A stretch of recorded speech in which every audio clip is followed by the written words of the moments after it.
Let me say something that might make some people uncomfortable. If your company is struggling to attract talent, if people join you excited and leave disappointed, if retention feels like a constant battle, you don't have a recruitment problem. You do not have a people these days problem. You have an employer branding problem. And here is the twist. Most organizations think they have an employer brand, but what they actually have is a story they are telling themselves. Today, I want to break down what employer branding really is, and just as importantly, what it absolutely is not. Because until you understand these, no amount of hiring, perks, or culture statements will save you. Without further ado, let's get into the video. I am speaking from over 14 years of experience in HR and leadership, all the way to C-suite level. I have helped design employer brands across different sectors over the years.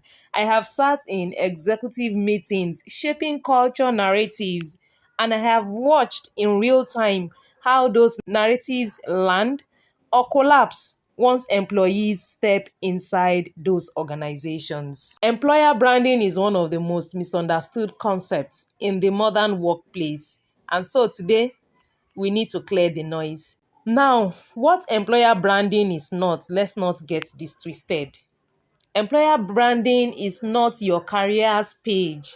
Your careers page is marketing. That is what it simply means. That is what it simply is. Your employer brand is lived experience. The lived experiences. You can say we value people in bold fonts. But if your employees feel unheard, overworked, or invisible, that sentence means nothing. Because this is it. People don't believe what you publish. They believe what employees experience, what your employees experience, their interaction with you. Number two, employer branding is not free lunch, snacks, or office aesthetics. I have consulted for quite a number of businesses over the years.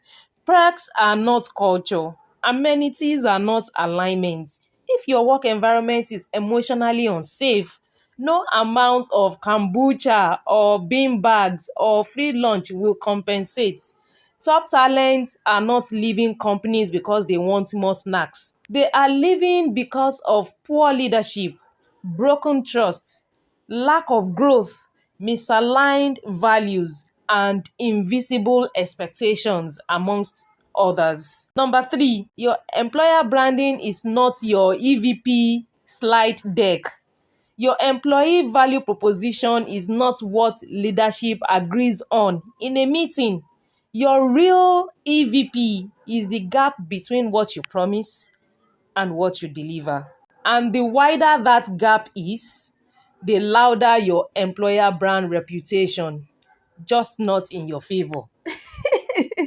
The wider that gap is, the gap between what you promise and what you deliver to your employees, the louder your employer brand reputation becomes. Just that it won't be in your favor. Number four, employer branding is not controlled by HR alone. This one is very critical, and I have experienced this over and over in different organizations over the years. Employer branding is not an HR project. HR can enable it, yes, but leadership creates it. Your employer brand is shaped every time a manager, for example, gives feedback, makes a decision, sets priorities, responds under pressure, etc. Culture is not what you say when things are calm. It is what you tolerate when things are hard. Now let's go into what employer branding really is. And I'm going to give you nothing but the truth over here, right? Let's get into it. Employer branding is your reputation as an employer. Period. Simple. Full stop. Not the reputation you want, but that reputation that you have. It exists whether you work on it or not. Employees talk, candidates observe, Glassdoor exists, WhatsApp groups are there, LinkedIn DMs exists. So you being silent and not doing anything about your employer brand is not neutrality. It is still branding. Moving on. Employer branding is the emotional contract. Beyond salary and job descriptions, every employee enters an unspoken agreement with your organization, asking questions in their minds such as, how will I be treated here? What will success cost me here? What happens when I struggle in here? Will I grow or perform in here? They are asking these questions in their minds, in their heads, and they are expecting your organization to create this safe environment for these questions to be answered affirmatively. When this emotional contract is broken, people disengage first, then they leave. They leave.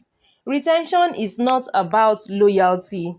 It's about kept promises. Those promises you promised them at the point of first contact, they expect you to keep those promises. And once the promises are not being kept, people disengage and they leave. Employer branding is leadership made visible.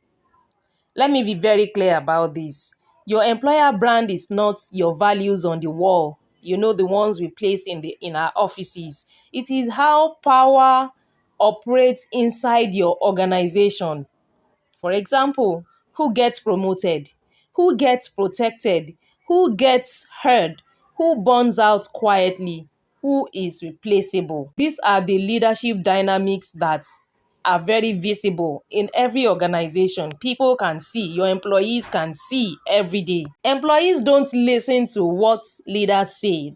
That is what experience has taught me. They watch what leaders reward. Number 4, what employer branding is. Employer branding is a talent filter. A strong employer brand does two things at once. It attracts the right people to your business, to your organization, to your company. And number 2, it repels the wrong ones. This is where companies get scared. They want everyone to apply. They want mass appeal. But strong employer brands are specific. They are specific. In their ads, you will see them saying things like, you will thrive here if you can do this or if you can deliver this. So clarity beats popularity every time. It is better to stay on the clear side and attract people who are actually a fit for your business than to want to appeal to everybody and everyone. Your company cannot be every talent's cup of tea. Now let's move on to the part 3 of this video. Why most employer branding fails.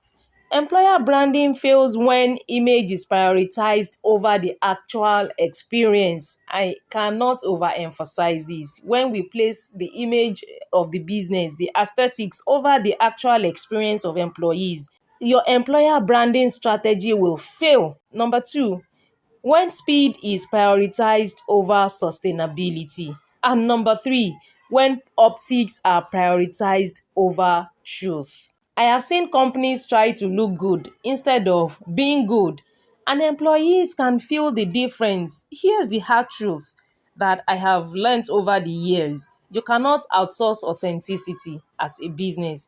You cannot spin misalignment, and you cannot brand your way out of poor leadership. Now over to my job seekers. From the insider's lens, I'm sharing this advice from an insider's lens. If you are a job seeker watching this video or listening to this video, here's what I want you to know. Employer branding is a signal, not a guarantee. So you have to look beyond the job title, the benefits list, the social media post. You have to go beyond that and start paying attention to how interviews feel. How do you feel interacting with your potential employers during your interview? how questions are answered during these interviews, how boundaries are respected in the recruitment process, how clarity is offered or avoided. So you have to pay attention to all of these because employer branding tells you how life will feel on the inside if you know how to read it.